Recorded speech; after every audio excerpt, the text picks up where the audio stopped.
Hello, all you Courage, Confidence, Connections podcast fans. I'm Janice Debo, your host for this show. And my guest today is Tammy Goen, and her business is the Calm Coach and 3 R's. But we're not going to jump right into that, but we are going to find out what those 3 R's stand for. But welcome, Tammy.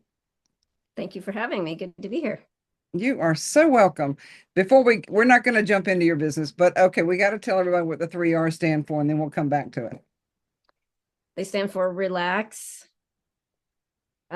rest, relax, rejuvenate. Oh, And well, then, there's so many restore. There's lots of R's, right? But there's a I lot. focus on the nervous system. So it's, you have to start with those baby steps and work up. But yeah. Absolutely. That's great. And I can kind of feel that with the weekend coming on because we're recording on a Friday.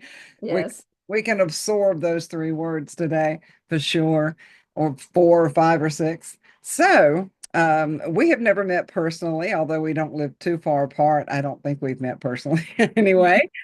And wanted to have you tell our audience a little bit about you and your life and things that might have impacted you, your life that eventually got you to where you're doing what you're doing.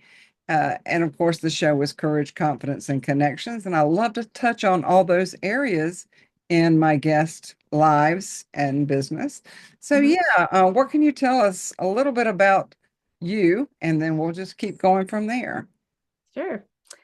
Well, I have always wanted to be in the helping realm, and I started off, well, I thought I was going to be an artist, and then I took a psychology class, and that's it, that had its own energy. I just ended up with my psych major, and then I went and got my master's and just really wanted to be in that realm of helping people, especially emotionally and Yeah. with whatever's going on. So I got licensed and worked as a counselor for quite a number of years, 12, 13 years. And then even though, people used to say, oh, don't you get burned out, or isn't that really hard? And I actually worked with a very intense population. I worked with survivors of various kinds of abuse. And it was definitely intense, but I thought I had a real handle on it. And I said, oh no, I leave it at home and I'm fine. I sleep great. And then one day I woke up and I'd hit a wall and did not want to go to work. I was not excited, which is not a really good thing if you're a counselor, to be like, I don't really want to go, you Yeah. know, work today. So I had to make a bunch of changes and look inside and see what was going on. Wasn't really positive, but I tried that for another couple of years. I just said, wow, I can't do this work anymore. So then I gave myself permission to do that and shifted, even though it was really hard. And then I went to massage school because that was talking to me. So I learned massage and energy work. And that was a really great fit and loved that for a while. I still do those. And then one day, again, I said, I'm really missing that emotional piece, that real connection on that level versus what I was already doing with my, existing clients. And so that's when I headed into the coaching arena, because I wasn't really wanting to go back to the psychotherapy type realm. I was more resonant with the coaching idea. So then that's when I started doing that.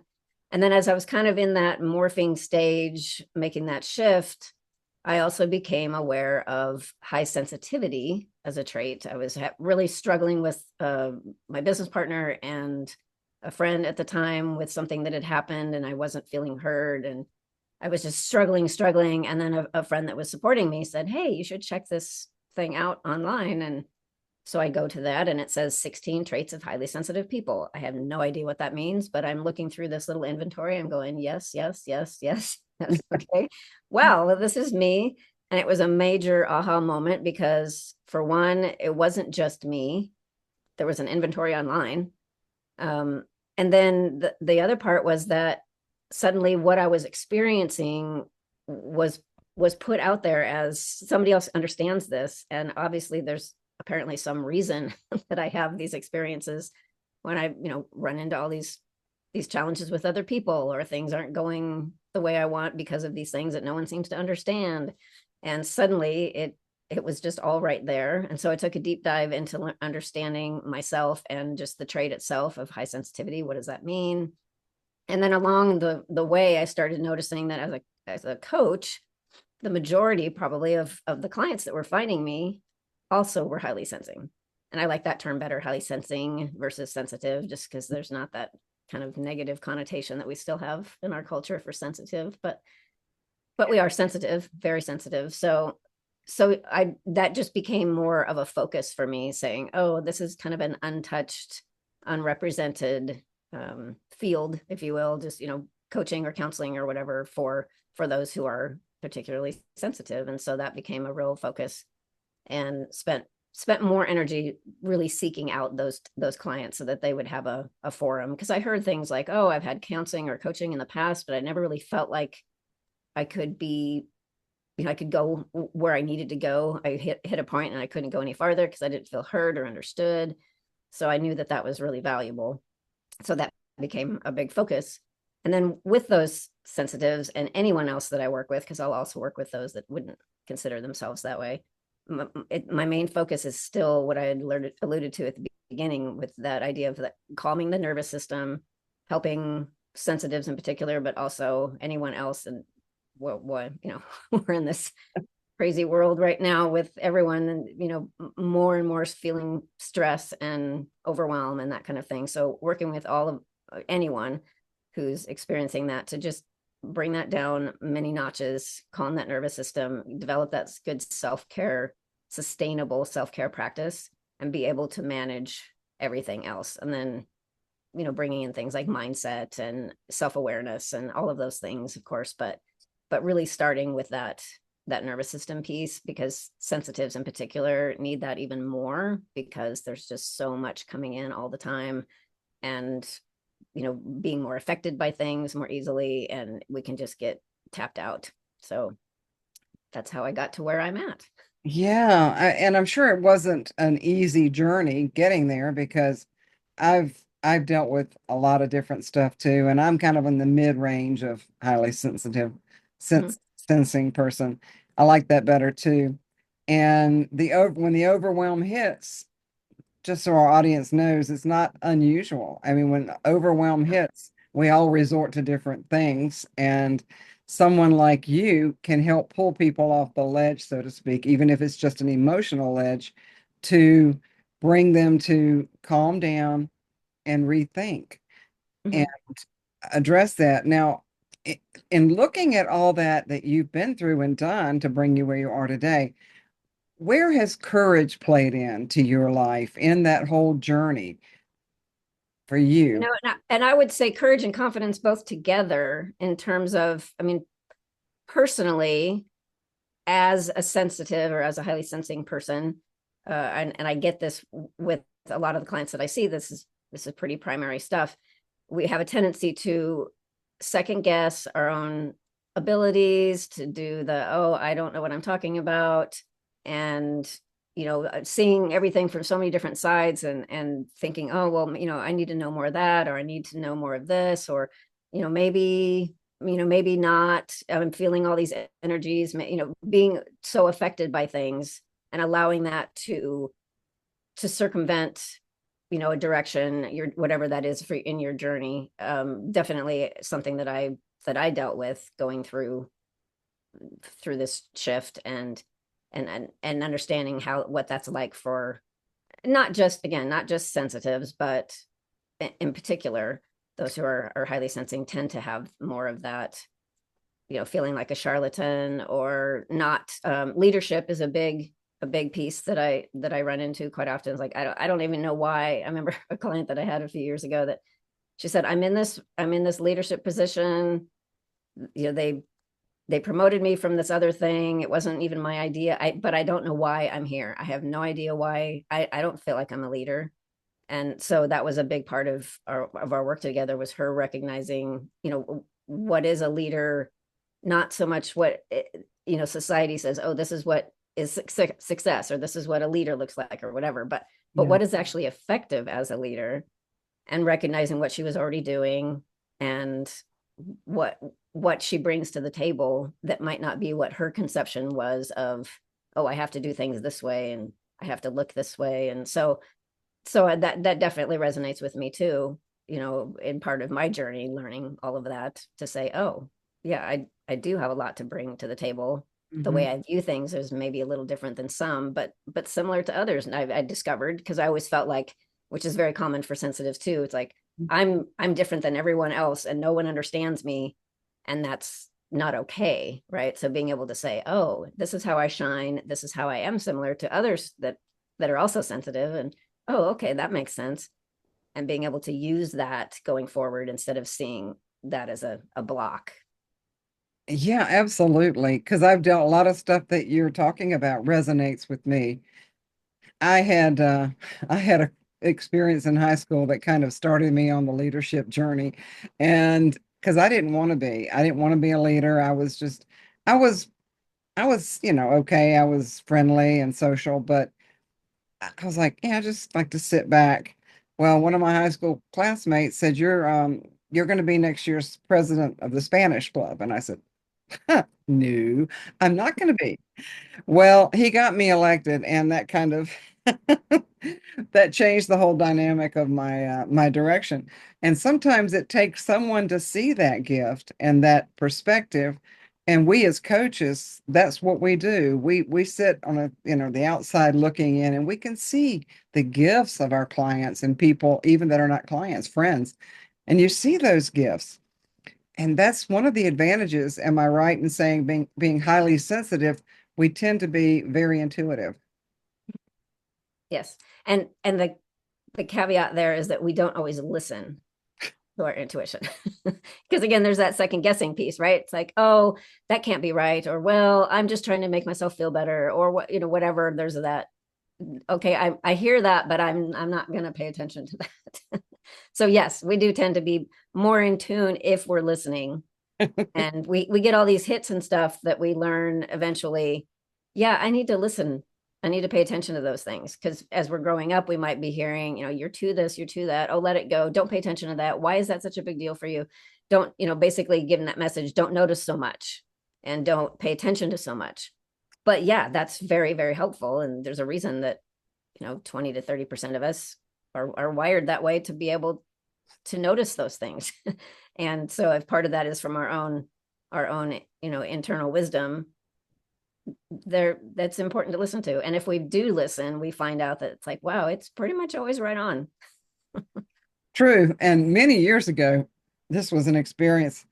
I mean, I have always tended to be very, not emotional, but very sensitive in the um, feeling like we are, and Mm-hmm. crying very easily. And oh, a couple of years ago, a friend I've known for most of my life, I said I was crying about something that was going on, and he said, "Yeah, you've always cried a lot. You've been always like," and I thought that isn't very nice. But it's true. And so I've had to learn to embrace, like, if I need to cry, I'm just going to cry. I mean, we can all get over it. I've cried with clients through coaching sessions. I don't know if you've had that experience. Yep. It's one of those things you learn as a counselor. Oh, that's not an okay thing. You have to, like, shut that out. But I learned pretty on, like, I can't do that. And Yeah, you're being real and authentic. And yeah, I mean, you don't want to spend the whole time going down your own direction because it triggered something and now you're doing your thing. But right. yeah, having that that emotional responsiveness, I think, can be even helpful, if not neutral. Yeah, and I think it helps us to relate to people Yeah. more so.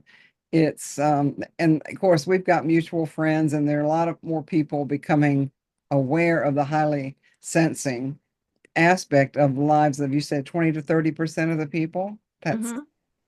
Yeah. what I know a mutual friend speaks on this in regards to men and masculinity, but in your perspective, I'd like a female perspective on that, because we live in a patriarchal, and I grew up in the South, so I can really speak to that patriarchal, masculine society. Maybe not as much now, but those of us who have been through the decades, we've seen it, and it's still resonant, and it's still something people deal with, especially, guys in their 30s, 40s, and 50s, probably raised by parents who they had that. So, what is your take, being a woman, on that particular thought? Well, relative to being a female in this culture, I mean, there's a lot of stereotypes. So a lot of times people say, "Oh, you're sensitive, because you're a woman." Like all women are sensitive, too dramatic, all of that kind of stuff. Which, of course, sensitivity is 50-50 male and female, so doesn't pertain. But it is a form of degrading. It's like, oh, that's just like take care of that. You need to get that squared away. It's not okay Yeah. to be sensitive. So we do experience that still. And then as for the male side, obviously that's even harder in some ways because that's not allowed. But I even had a male client once whose wife had a really hard time allowing him to be sensitive, to show his emotions, to do anything that would in our culture would be considered weak or non-masculine or anything like that.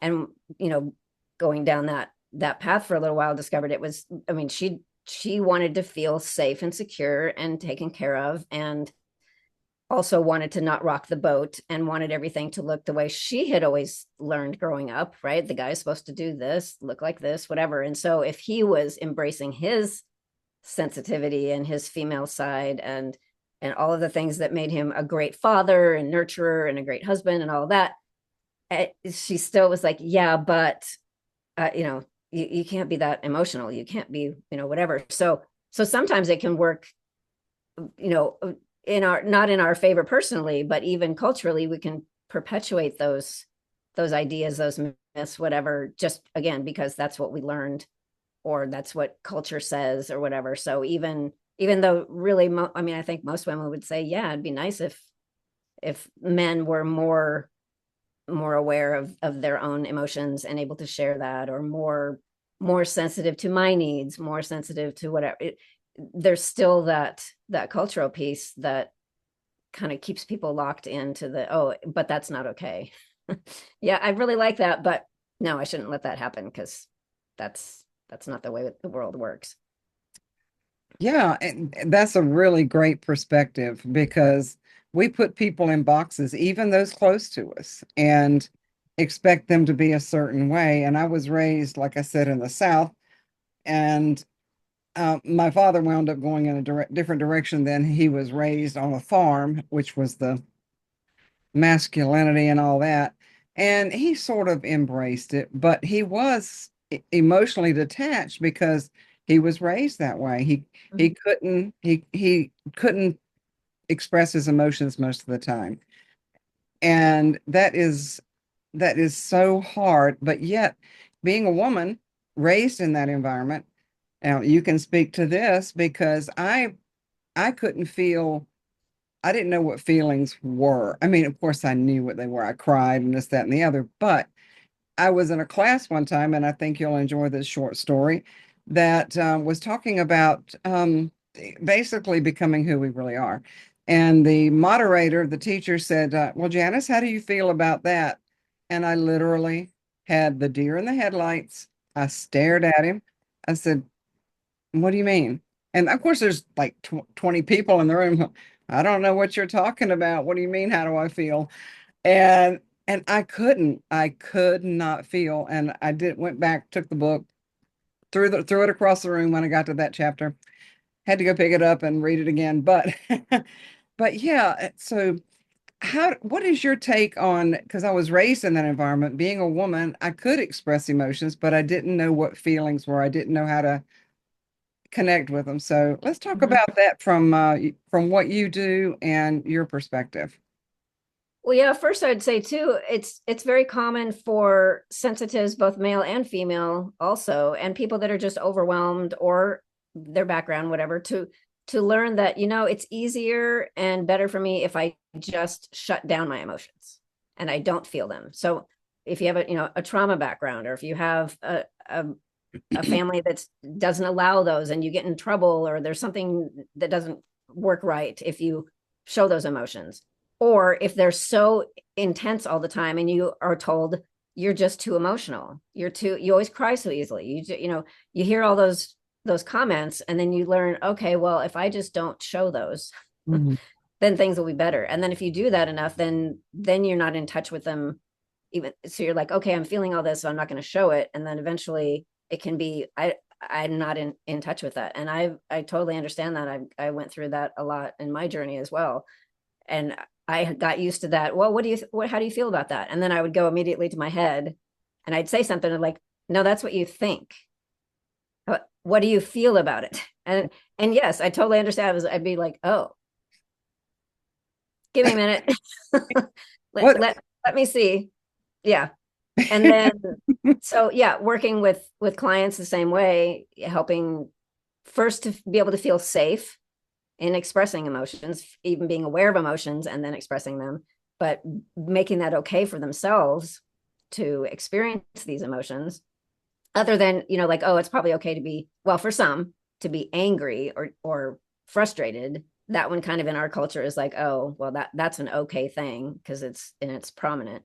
But even for some, maybe in your childhood you learned that's not safe either. I can't even show anyone that I'm angry.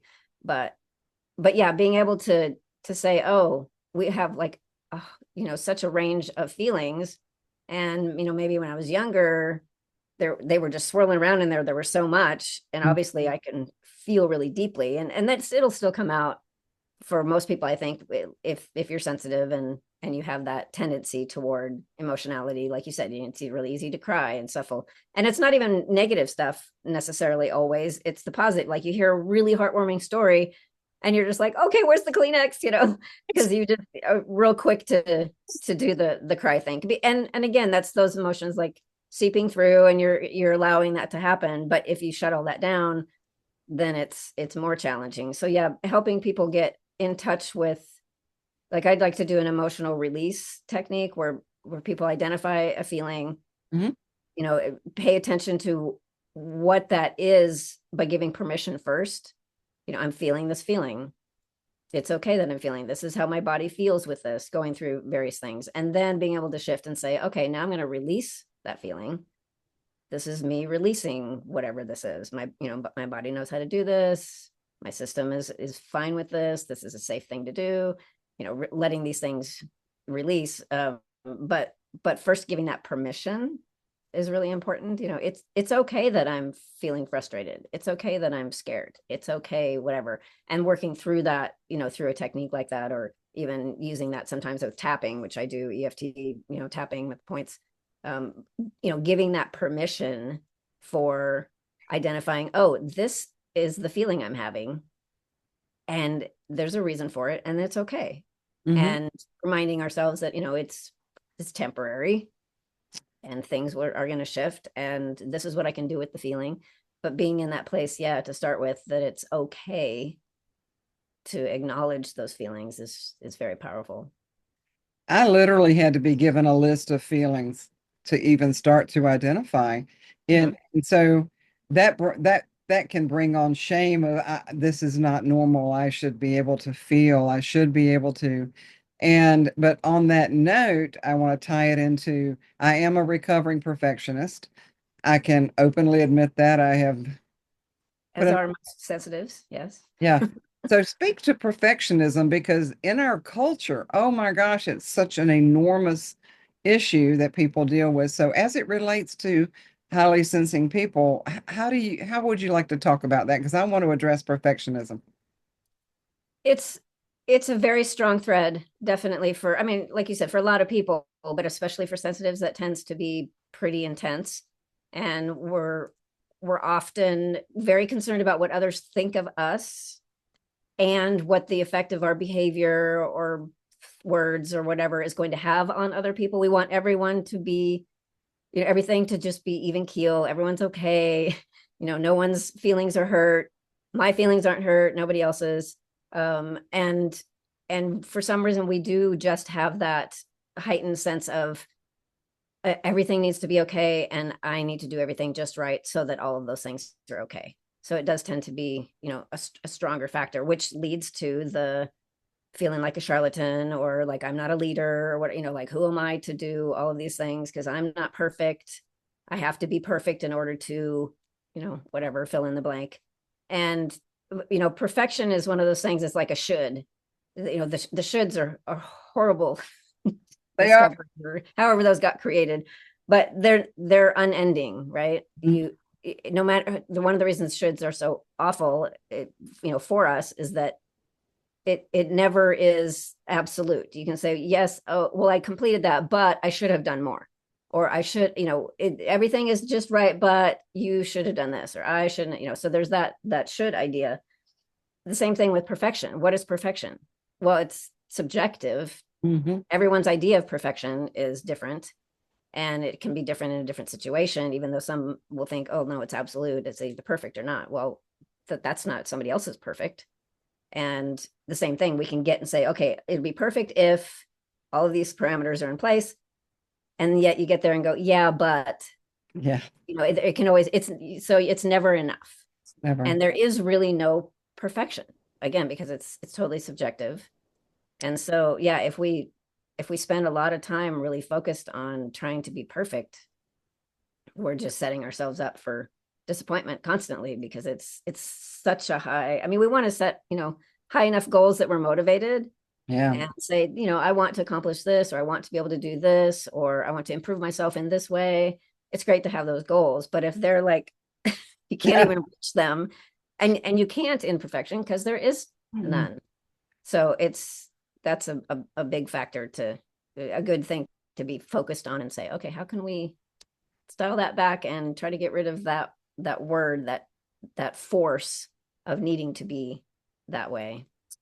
Also, well, with perfection, and correct me if I'm off track here, but because I didn't even know I was a perfectionist till, oh, maybe 10, 15 years ago when somebody pointed it out and I vehemently denied it. And I mean vehemently.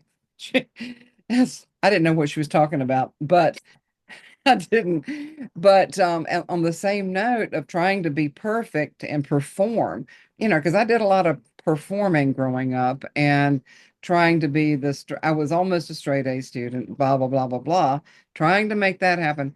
But also in that whole basket of mixed up stuff, you wind up not feeling good enough and comparing yourself. So let's talk about those two things because I, if I'm wrong, I tell me, but I don't know. Do highly sensing people tend to be a little more on edge about being enough and comparison, blah, blah, blah.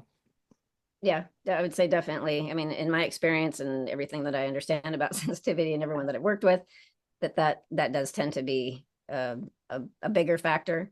And there is a lot of comparing because we we see what everybody else does more. We just see everything more. We're Mm. more aware of things that people would just, I mean, somebody's doing something, you're going, oh, I wonder if I could do it that well or whatever, and somebody else would be like, what are you talking about, what are they doing?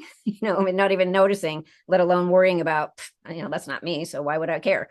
Yeah. So we do tend to do that more. It's like, oh, how do I look compared to everybody else, and if I do this, is that going to be right to be perfect, or is it going to affect somebody else in a way that's going to come back at me later because it's not just right or whatever. There does tend to be, I would say more of that comparing and then falling short, Mhm. because Oh, if you have to be perfect and you have to be like and part of that too with the sensitivity piece is needing that feeling of needing to be like everyone else. And so becoming aware of what the trait is about and acknowledging and honoring that and saying, oh, I'm wired this way, I'm mhm. never going to have that kind of response, or I'm not likely to, right? Or things, I'm not going to be as likely to just let things go like this person can, because I'm not wired that way. Right. I'm wired to pay more attention to everything and give a lot of meaning to everything. And so stuff is important. That's just me. So honoring that, and I mean that's true for anyone, right? What Honoring who they are and Mhm. saying this is the way I operate in the world. Obviously, we can make changes and say, oh, I want to change this and improve this, but there's a way that we're wired, and for sensitives, we're wired that way too.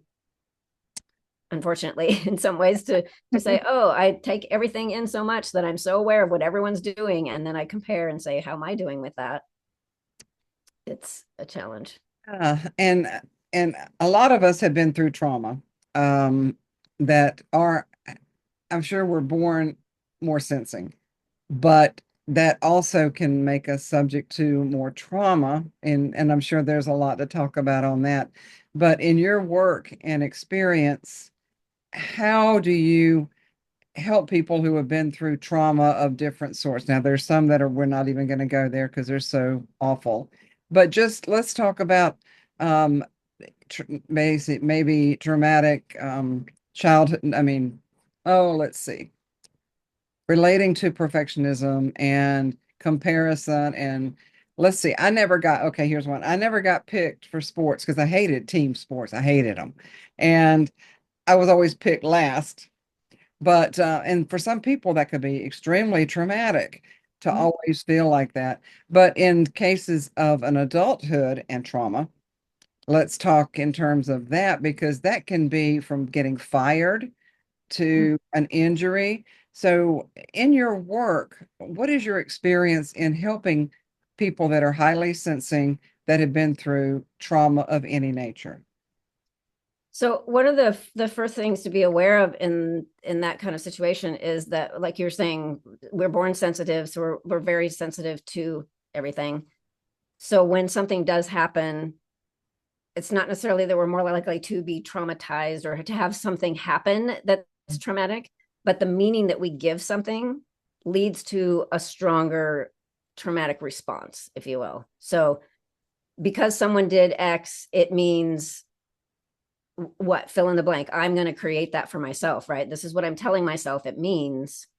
And it can be really, really intense and have a much stronger reaction to some than someone else who says, oh, that doesn't have anything to do with me. I mean, it was really unfortunate and I have to now deal with that because it was really impactful, but the meaning given to it, and I don't want to, I hope that doesn't sound like I'm discounting anybody's Yeah. Mm-mm. traumatic experience if they're not highly sensing, but sensitives, have that tendency to give more meaning to something that happened and have all of these different potentials of what that means, in a stronger way. So in terms of working with folks, and I don't do that trauma piece anymore of someone realizes, oh, here's the trauma, now I need to work through the trauma, which I did as a counselor. But looking at those experiences as, oh, okay, what did those experiences, what did I tell myself about them? And EFT is a really good tool for that too, because you don't have to really go deep into all of that. You can just say, oh, this is the issue, this is how I'm experiencing it, let's release that. Mm-hmm. But being able to do that, to say, okay, so the reason this was so difficult and I haven't let go, or it's just so challenging in these ways, related to what it means to me.